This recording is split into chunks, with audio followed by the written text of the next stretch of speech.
दोस्तों 5 साल में तगड़ा रिटर्न देने वाले पूरे 10 स्मॉल कैप फंड इस लिस्ट में कहीं आपका फंड तो नहीं है। चलिए फटाफट डेटा चेक करते हैं। तो नंबर 10 पर जो स्मॉल कैप फंड है वो ITI स्मॉल कैप फंड है। इस फंड ने 5 साल में यहाँ पर 17.26% का CAGR रिटर्न दिया है। इस फंड का यूएम साइज 3,321 करोड़ का यूएम साइज है। इस फंड का एक्सपेंस रेशो की बात करें तो 0.84% का एक्सपेंस रेशो है। 9वें नंबर पर जो फंड है वो DSP स्मॉल कैप फंड है। इस फंड ने 5 साल में 17.50% का CAGR रिटर्न बनाकर दिया है। यूएम साइज की बात करूं तो आप देख सकते हैं 19,634 करोड़ का इसका यूएम साइज है। एक्सपेंस रेशो की बात करूं तो आप देख सकते हैं 0.82% का एक्सपेंस रेशो है। नंबर 8वें की बात करूं तो HSBC स्मॉल कैप फंड है। इस फंड ने 5 साल में 17.52% का CAGR रिटर्न बनाकर दिया है। इस फंड की यूएम साइज की बात करूं तो 16,876 करोड़ का इसका यूएम साइज है। एक्सपेंस रेशो की बात करूं तो 0.76% का इसका एक्सपेंस रेशो है।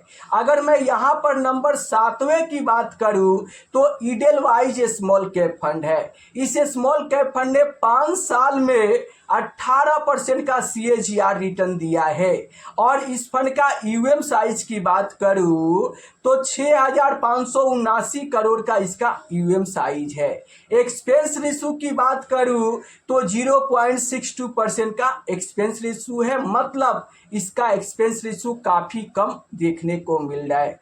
अगर मैं यहाँ पर 6ठे नंबर पे बात करूं तो LIC के स्मॉल कैप फंड है। इस स्मॉल कैप फंड ने 5 साल में 18.13% का CAGR रिटर्न दिया है। और यूएम साइज की बात करूं तो 773 करोड़ का इसका यूएम साइज है। एक्सपेंस रेशो की बात करूं तो 1.44%। मतलब बहुत ज़्यादा एक्सपेंस रेशो इस फंड का देखने को मिल रहा है। चलिए अगर मैं यहाँ पर नंबर 5वें की बात करूं तो क्वांट स्मॉल कैप फंड है। और इस फंड ने 5 साल में 18.72% का CAGR रिटर्न बनाकर दिया है। यूएम साइज की बात करूं तो 32,739 करोड़ हो चुका है। एक्सपेंस रेशो की बात करूं तो आप देख सकते हैं 0.81% का एक्सपेंस रेशो देखने को मिल रहा है। अगर मैं यहां पर नंबर 4 की बात करूं तो Nippon India small cap fund है। इस फंड ने 5 साल में 19.24% का CAGR रिटर्न दिया है। इस फंड का यूएम साइज की बात करूं तो 74,484 करोड़ का यूएम साइज हो चुका है। मतलब स्मॉल कैप कैटेगरी के सबसे बड़े यूएम साइज वाले ये स्मॉल कैप फंड है। इस फंड का एक्सपेंस रेशो की बात करूं तो 0.73% का एक्सपेंस रेशो है। अगर मैं यहाँ पर नंबर 3 स्मॉल कैप फंड की बात करूँ तो bank of India small cap fund है। इस फंड ने 5 साल में 19.70% का CAGR रिटर्न दिया है।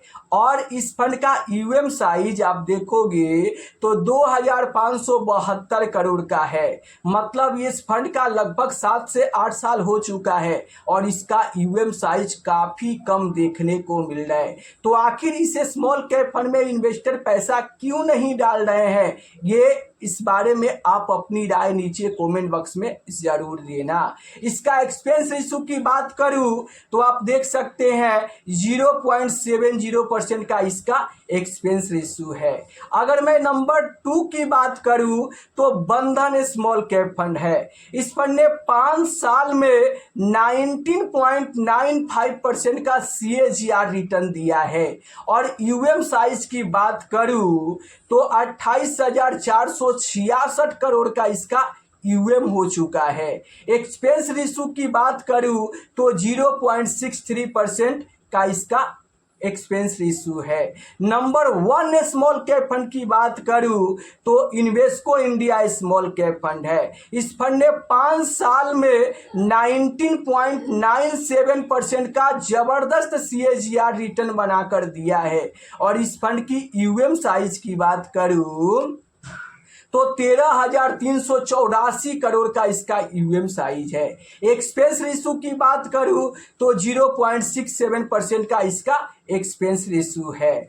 अब इन 10 में से आपके पोर्टफोलियो में कौन सा फंड है, नीचे कमेंट बॉक्स में जरूर बताइए। मैं आपको बता दूं कि कोई पेड प्रमोशन नहीं है, ये पास्ट का रिटर्न फ्यूचर की गारंटी नहीं होता है। क्यों? क्योंकि म्यूचुअल फंड जोखिम के अधीन होता है, म्यूचुअल फंड में रिटर्न की गारंटी नहीं होता है। इसलिए इस पास्ट के रिटर्न को देखकर आप लालच में आकर और बिल्कुल भी शॉर्ट टर्म के लिए स्मॉल कैप फंड में इन्वेस्ट मत करना। क्यों?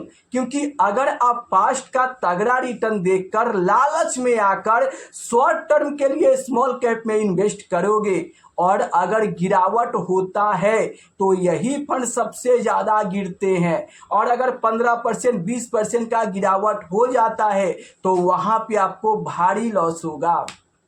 और लॉस देखकर जब आप पैसा निकाल कर भागोगे तो इससे आपको तगड़ा नुकसान हो सकता है। इसलिए आपको पास्ट का तगड़ा रिटर्न देखकर लालच में आके शॉर्ट टर्म के लिए स्मॉल कैप में इन्वेस्ट नहीं करना है। अगर आप स्मॉल कैप फंड में इन्वेस्ट करना ही चाहते हो तो आप अगर बाजार की उतार चढ़ाव को झेल सकते हो, कम से कम 10 साल तक इन्वेस्टेड रह सकते हो और इस बीच आप अपने पोर्टफोलियो को 30% 40% तक गिरते हुए देख सकते हो, तब आपको स्मॉल कैप फंड में इन्वेस्ट करने के बारे में सोचना चाहिए। क्यों? क्योंकि ये स्मॉल कैप छोटी कंपनियां होती है। जब भी कोई गिरावट होता है ना तो ये स्मॉल कैप फंड सबसे ज़्यादा गिरते हैं। तो अगर आप इस गिरावट को बर्दाश्त नहीं कर सकते हो, बाजार की उतार चढ़ाव को नहीं झेल सकते हो, तो आपको लालच में आकर स्मॉल कैप फंड में शॉर्ट टर्म के लिए इन्वेस्ट करने से बचना चाहिए। क्यों? क्योंकि स्मॉल कैप लॉन्ग टर्म का गेम है। लंबे समय तक अगर आप इन्वेस्टेड रहते हो बाजार की उतार चढ़ाव को झेलते हुए तो यही ये स्मॉल कैप फंड आपको तगड़ा पैसा बनाकर देने का दम रखते हैं। क्यों? क्योंकि स्मॉल कैप फंड में वो पोटेंशियल होता है जो आपके पैसे को काफ़ी तेजी से ग्रो करा सकता है। लेकिन याद रहे, लॉन्ग टर्म में ही बेहतर रिटर्न बनता है। आप 1 साल 3 साल में चाहे जितना भी हाथ पांव मार लो, स्मॉल कैप फंड से बेहतर रिटर्न नहीं दिखेंगे। इसीलिए अगर स्मॉल कैप फंड से तगड़ा पैसा बनाना चाहते हो तो आपको जल्द से जल्द ज़्यादा से ज़्यादा इन्वेस्ट करना होगा और लंबे समय तक टिके रहना होगा। यही तरीका है स्मॉल कैप फंड से ज़्यादा पैसा बनाने का। क्यों? क्योंकि इन्वेस्टमेंट आपसे समय मांगती है। आप जितना ज़्यादा समय दोगे उतना ही कंपाउंडिंग की पावर से आपका पैसा भी उतना ही बड़ा बनेगा। तो आशा करता हूं कि क्लियर हो गया होगा। अगर फिर भी आपके मन में कोई सवाल हो तो आप नीचे कमेंट करके पूछ सकते हैं।